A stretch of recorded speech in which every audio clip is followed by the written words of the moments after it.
2023 touche à sa fin et pour ceux qui savent, c'est aussi le dernier moment pour faire de la paperasse. Pourtant, on n'a vraiment pas le temps. Entre les soupers, les apéros, les marchés de Noël, les préparatifs, les cadeaux de Noël, c'est le pire moment de l'année pour y penser à sa paperasse. Donc, à ceux qui l'ont fait déjà bientôt dans l'année, bravo à vous, et à ceux qui ne l'ont pas encore fait, il vous reste un tout petit peu de temps. Et certains, du coup, s'y sont pris en début d'année en guise de bonne résolution et d'autres n'y penseront tout bonnement pas. C'est pas grave. Dans cet épisode, j'aimerais vous parler de compte épargne, de troisième pilier, de prévoyance, parce que c'est un sujet ultra sexy avant les fêtes et que c'est encore le dernier moment de penser à sa fiscalité avant que 2023 soit fini.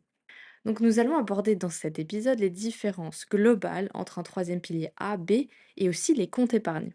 Je sais que beaucoup d'entre vous sont au courant des différences et comprennent, mais je constate grâce aux réseaux sociaux que le sujet est trop peu compris, trop peu vulgarisé pour qu'il soit atteignable à tous. Et du coup, ça donne des commentaires du genre les banques et les assurances, c'est des arnaques, il ne faut pas placer son argent, il ne faut pas faire ci, il ne faut pas faire ça, arnaque, arnaque, arnaque, bref, en long, en large et en travers.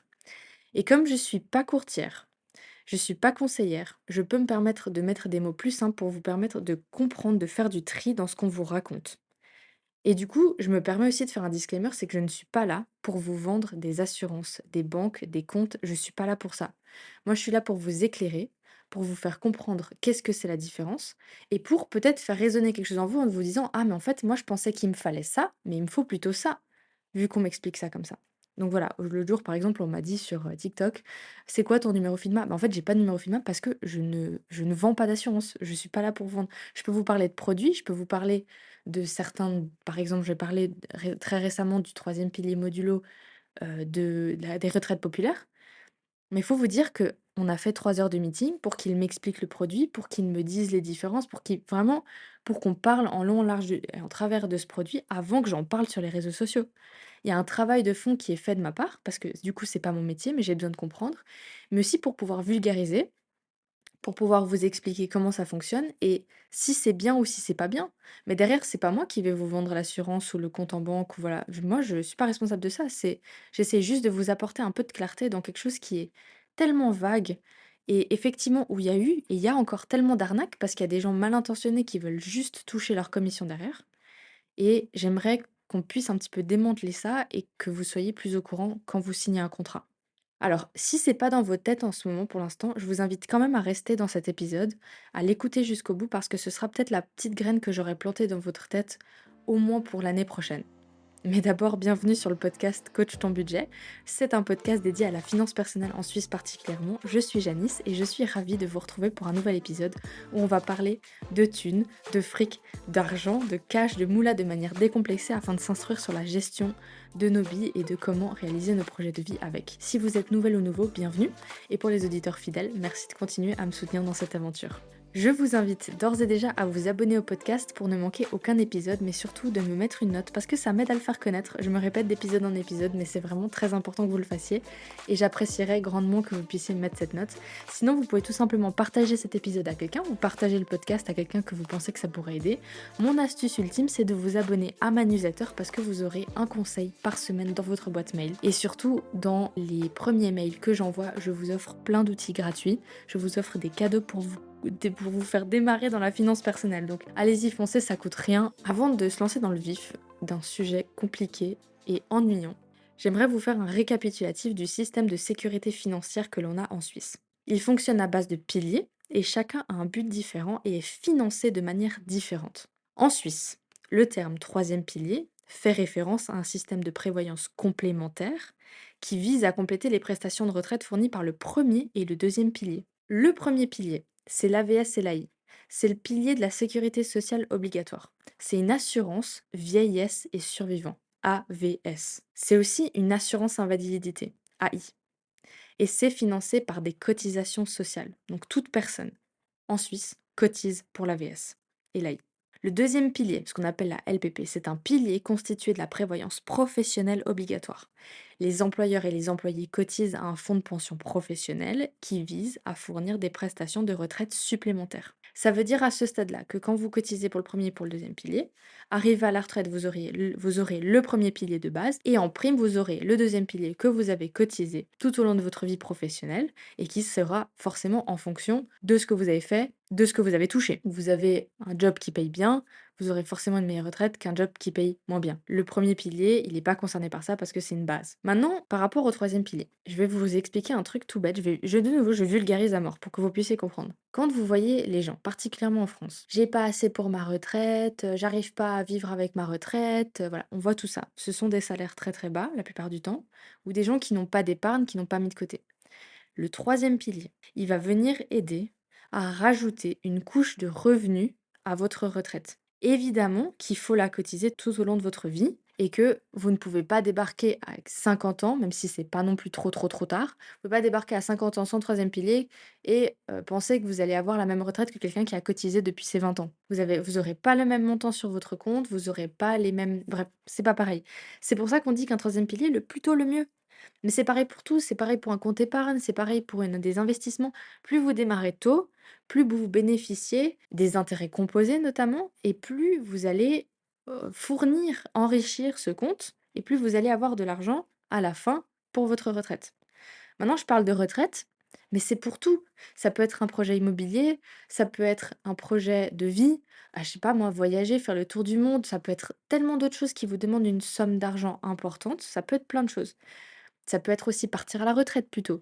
Parce qu'aujourd'hui, la retraite, elle est, dans les 65 ans, je globalise de nouveau, mais on ne sait pas comment ça va évoluer dans les 30 prochaines années et le fait d'avoir de l'argent de côté va pouvoir probablement vous aider à partir à la retraite à 60, voire même à 55 ans si vous avez mis beaucoup d'argent de côté. Et ça, à ce moment-là, je pense et je suis très sûre que vous serez très content d'avoir cet argent. Ah, c'est à ça que sert l'épargne, le troisième pilier, c'est à ça que ça sert de mettre de l'argent de côté. C'est pour vous permettre d'avoir une liberté financière, de prendre des décisions, de vous arrêter ou de continuer. Parce que les 2 premiers piliers, eux, ils interviennent quand vous avez terminé. Ils interviennent pas avant. C'est pour ça que c'est bien, c'est très bien. Le système est vraiment très bien fait en Suisse et dans beaucoup de pays d'ailleurs, très bien fait, mais si vous voulez compter sur des projets de vie, d'autres choses, c'est pas ça qui va vous aider. C'est vous et votre manière d'économiser de l'argent. Donc pour revenir à mon explication, le troisième pilier, on a le 3A et le 3B. Je vous explique dans 2 secondes les différences fondamentales. Troisième pilier, c'est une épargne individuelle, facultative, qui complète les 2 premiers piliers. Donc il est divisé en deux, le 3A, qui est un compte épargne individuel avec des avantages fiscaux. Les cotisations annuelles sont plafonnées, mais elles sont déductibles du revenu imposable, ce qui peut réduire la charge fiscale. Donc en gros, on a un 3A, ça peut nous permettre de réduire nos impôts. Cependant, les fonds du troisième pilier A, ils sont généralement bloqués jusqu'à la retraite, sauf dans certains cas spécifiques. Le troisième pilier B, c'est aussi une manière d'épargner, mais c'est non réglementé. Il n'a pas d'avantages fiscaux, mais il offre une plus grande flexibilité d'accès aux fonds. Et souvent, le troisième pilier B, il est fait par les assurances, donc il vient avec des assurances. Ça ne veut pas dire que c'est une arnaque. Ça, j'insiste, parce que beaucoup de gens disent 3B arnaque, 3A arnaque. Non, ça ne veut pas dire que c'est une arnaque. J'insiste de nouveau sur le fait que un 3B ou un 3A, déjà vous pouvez avoir les deux, sachez-le, ça dépend de vos besoins. Donc on va aller en détail un petit peu dans tout ça dans 2 minutes. Même les 3B, on peut y trouver des différences. Il s'agit par exemple de couvertures liées à la prévoyance comme le décès, l'invalidité. En fonction de ce que vous souscrivez, vous n'aurez pas les mêmes résultats ou le même contrat que quelqu'un d'autre. Un compte épargne, à côté de ces piliers, c'est tout simplement un compte qu'on ouvre à la banque et sur lequel on dépose de l'argent qu'on souhaite conserver pour X ou Y raison. Et Dieu sait ce que j'ai vu passer sur TikTok en termes de préjugés. Un 3A, c'est de l'arnaque, il faut pas faire de compte épargne, ça rapporte rien, il vaut mieux souscrire à un 3B qu'un 3A. Bref, je vous le dis, il y en a pour tous les goûts, et laissez-moi vous dire une chose, ça dépend de votre situation. Dans cet épisode, nous allons explorer les 3A, les 3B, les comptes épargne, afin que vous puissiez faire votre propre opinion sur ces produits et sur ce qu'il vous faut dans votre vie pour votre futur. Sachez que ce n'est pas parce que vous avez un 3A qu'il vous faut pas un 3B, sachez que ce n'est pas parce que vous avez un troisième pilier qu'il vous faut pas de compte épargne. Je pense que ça va être un épisode un petit peu plus long que ceux d'habitude, mais il y a tellement de choses à dire et tellement de choses à vulgariser aussi, de mythes à détruire. Aussi, je fais une petite aparté avant de démarrer par rapport au compte épargne. J'ai vu aussi des gens qui m'ont dit, bah, comme je vous ai dit il y a 2 secondes, c'est il ne faut pas faire de compte épargne, ça ne rapporte rien. Ça nous ramène à la notion de risque. Effectivement, un compte épargne, dans le meilleur des cas, d'ailleurs j'aimerais vous parler d'un compte épargne dans 2 secondes, dans le meilleur des cas, il vous rapportera 2% en ce moment. Et effectivement, c'est pas un rendement de malade mental, parce qu'on peut avoir du 7 voire plus sur d'autres manières dans d'autres produits, mais c'est une question de risque. C'est-à-dire que la plupart des comptes épargne ne peuvent pas être négatifs, c'est-à-dire que vous ne pouvez pas perdre d'argent avec. Alors que quand on investit en bourse ou dans des pour les Français dans des PEA où, il y a effectivement, de la possibilité d'être dans le négatif. Vous pouvez faire des investissements très risqués, donc avoir des superbes rendements à 7 ou 8, mais vous retrouver dans le négatif. Mon troisième pilier A que j'ai chez Viac, par exemple, eh ben, il arrive de temps en temps qu'il soit dans le négatif. Il faut pouvoir gérer la notion de risque. Il faut pouvoir gérer de voir son compte, son troisième pilier avec moins 1000, moins 2000 francs, comme ça tout d'un coup, parce qu'on peut plus y toucher, on peut plus rien faire. C'est pour ça que je vous explique aujourd'hui les comptes épargne, les troisième piliers, etc. Mais derrière, il y a toute une notion de risque à bien comprendre. C'est que certains ne vont pas chercher la rentabilité, ils vont chercher le non-risque, ils vont chercher quelque chose de fiable et de sécure. Et du coup, avec moins de rendement. Voilà, c'est des petits apartés. Commençons par le compte épargne. Le compte épargne, c'est un produit financier proposé par les banques et les institutions financières qui vous permettent de déposer de l'argent en vue d'économiser et de gagner des intérêts sur ce montant. Les caractéristiques d'un compte épargne, c'est que vous pouvez déposer de l'argent sur votre compte épargne, généralement sans montant minimal requis. Vous avez des intérêts. Les taux d'intérêt peuvent varier en fonction de la politique de la banque et des conditions du marché. À ce titre, j'aimerais vous parler de la caisse d'épargne de Bonn. La caisse d'épargne de Bonn, c'est connu de personne. Elle a été classée meilleure banque de détail de Suisse pour la sixième année consécutive. Et en fait, si vous allez sur moneyland.ch et que vous faites un comparatif de compte épargne, elle est première. Elle a 2%. Donc, je vous invite à aller regarder ce que ça vaut. Cette banque, c'est une coopérative. C'est pas une banque qui va investir votre argent. Elle a pour but, en fait, de contribuer au développement de la région et c'est assez particulier parce qu'elle a un modèle d'affaires axé sur la proximité. Elle ne rétribue pas des actionnaires, etc. Donc c'est aussi pour ça qu'elle peut avoir des rendements si intéressants. Donc je vous invite à aller voir la caisse d'épargne de Bonne. Ensuite, le compte épargne. Il y a une accessibilité. Les fonds déposés sur un compte épargne, ils sont généralement accessibles à tout moment.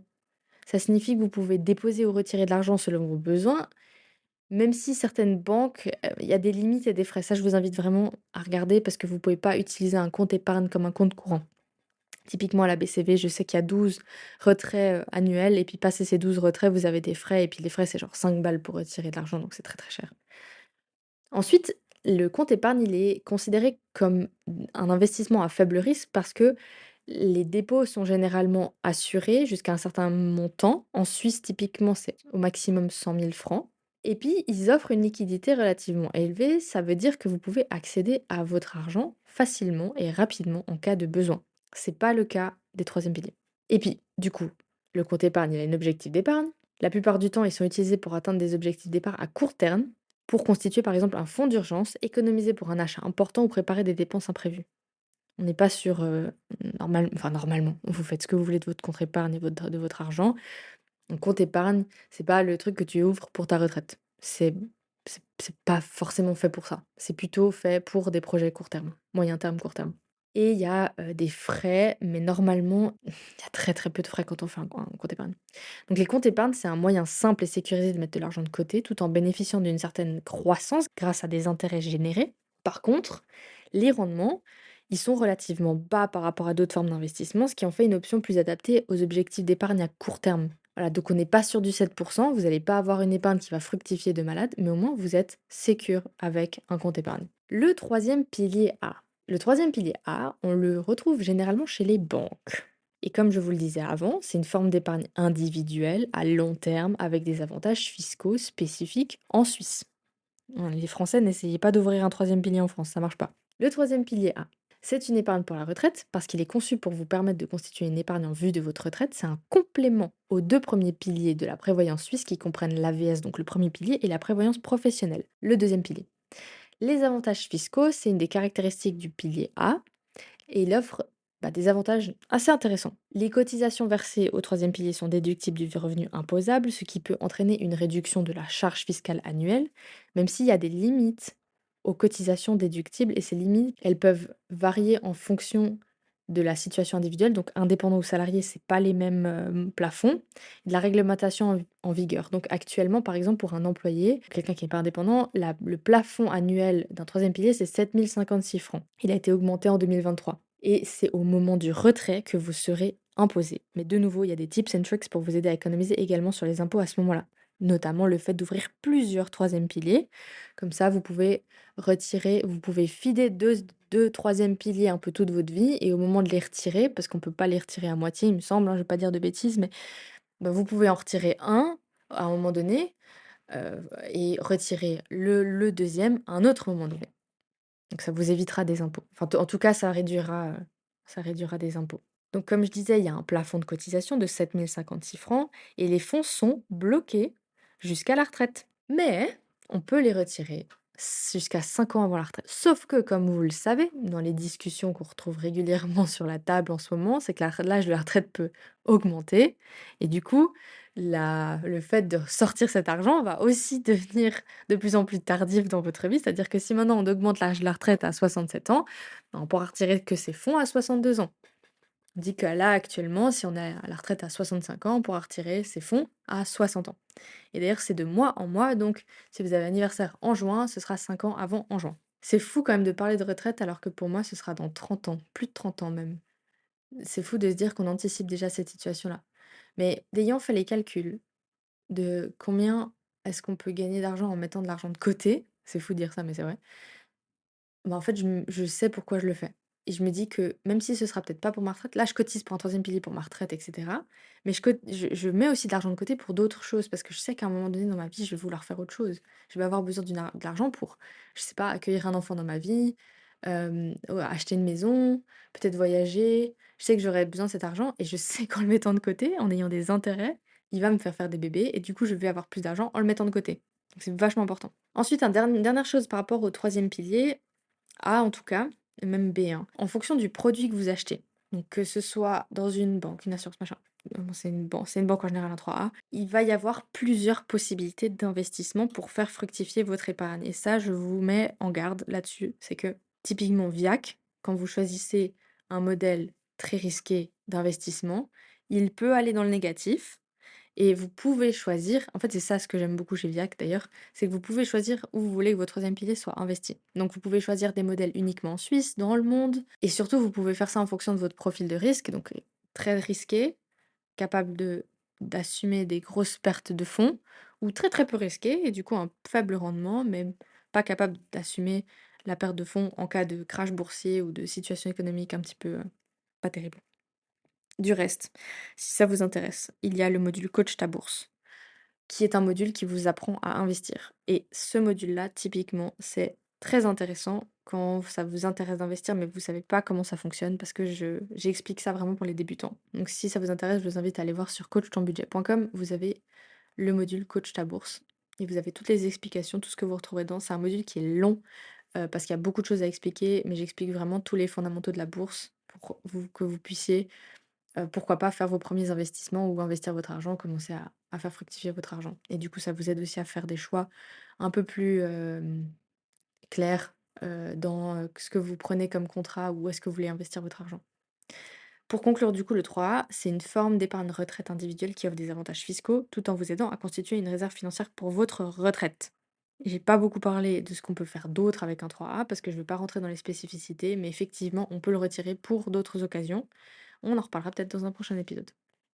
Mais en tout cas, vous pouvez pas le retirer pour payer, la bague Cartier que vous vous êtes acheté, ça c'est clair. Le troisième pilier B, lui aussi, il fait partie du système de prévoyance suisse et il représente une forme d'épargne individuelle. Contrairement au troisième pilier A, qui est principalement dédié à la retraite avec des avantages fiscaux, le 3B, c'est un produit qui offre plus de flexibilité à l'utilisation des fonds, mais sans les avantages fiscaux du troisième pilier A. Contrairement au 3A, il n'est pas soumis aux mêmes restrictions en matière de retrait anticipé et il peut être utilisé pour des besoins autres que la retraite, tels que l'achat d'une maison ou d'autres projets personnels. Je tiens également à vous sensibiliser sur la notion de rachat, j'ai fait une vidéo TikTok là-dessus, parce que ce n'est pas parce que le retrait est plus flexible qu'il est sans frais et sans conséquences. Plus vous rachetez tôt votre troisième pilier B, plus vous risquez d'être lourdement taxé et donc de ne pas récupérer l'entièreté de vos fonds. Donc je vous invite vraiment à faire attention à ça quand vous signez un contrat. Il a aucun avantage fiscal spécifique. Contrairement au 3A, les cotisations du troisième pilier B ne bénéficient pas d'avantages fiscaux. Les cotisations ne sont pas déductibles du revenu imposable et au contraire, en fait, il est même imposable, c'est-à-dire que ça va faire partie de votre fortune. Et comme le 3A, on a la possibilité de choisir entre différentes options d'investissement pour faire fructifier son épargne, donc des comptes épargne, des fonds de placement, des actions, des obligations, voilà, toutes ces choses-là. Ça, c'est à peu près pareil. Par contre, le 3B, il offre des solutions de prévoyance que vous payez. Un décès, une invalidité, des fonds seront à votre disposition si vous avez cotisé. Mais ça dépend du contrat. Donc, je généralise ici. L'accessibilité des fonds, c'est effectivement une plus grande liquidité. Mais de nouveau, je me répète, hein, mais c'est une question de rachat et de contrat. Donc, ça, je vous sensibilise vraiment là-dessus. Il n'y a pas de plafond réglementé pour le 3B, c'est-à-dire qu'on peut cotiser autant d'argent qu'on veut. Mais voilà, comme je vous disais avant, la fortune que vous y mettez, elle est imposée. Donc le 3B, il offre une souplesse accrue par rapport au troisième pilier A en matière d'utilisation des fonds, mais aussi en termes d'assurance, mais il ne bénéficie pas des avantages fiscaux spécifiques au 3A. À ceux qui me disent, oui, mais ça sert à quoi d'avoir un avantage fiscal chaque année quand on cotise le 3A si on est imposé quand on le retire? Eh ben, c'est des calculs, mes chers amis, c'est des calculs à faire pour regarder combien est-ce que vous pouvez économiser sur vos impôts toute votre vie en faisant un troisième pilier A et le montant total que vous allez payer quand vous allez le sortir au moment de votre retraite. Et je vous le dis, si c'est fait ainsi, parce qu'on va pas commencer à rentrer dans des calculs, je vais vous perdre. Si c'est fait ainsi, c'est qu'il y a un avantage. Donc, réfléchissez à ça, ce sont des calculs à faire. Surtout que quand il y a les intérêts composés, et cetera, votre fortune, c'est pas juste 100 francs par mois, elle va prendre du volume parce qu'il y a des intérêts, donc c'est pas juste, un petit peu d'argent. Ça va forcément faire des bébés. À ce stade, je vais bientôt conclure. Je vous promets, c'est bientôt terminé. Vous avez déjà en tête l'un des 3 produits en vous disant: «Mais moi j'ai besoin de ça en fait». Beh, je vais vous donner 2 cas de figure pour vous aider à vous encore un petit peu à comprendre la situation. Imaginez, vous avez un projet immobilier, des enfants et envie de les protéger. Dans ce cas, là, un troisième pilier B, ça pourrait être pour vous, parce que du coup, vous pouvez souscrire des assurances dans ces cas-là. Mais si vous avez déjà un troisième pilier A, d'ouvert depuis quelques années, bah, c'est peut-être ça aussi qui va permettre de financer le projet immobilier, vous voyez?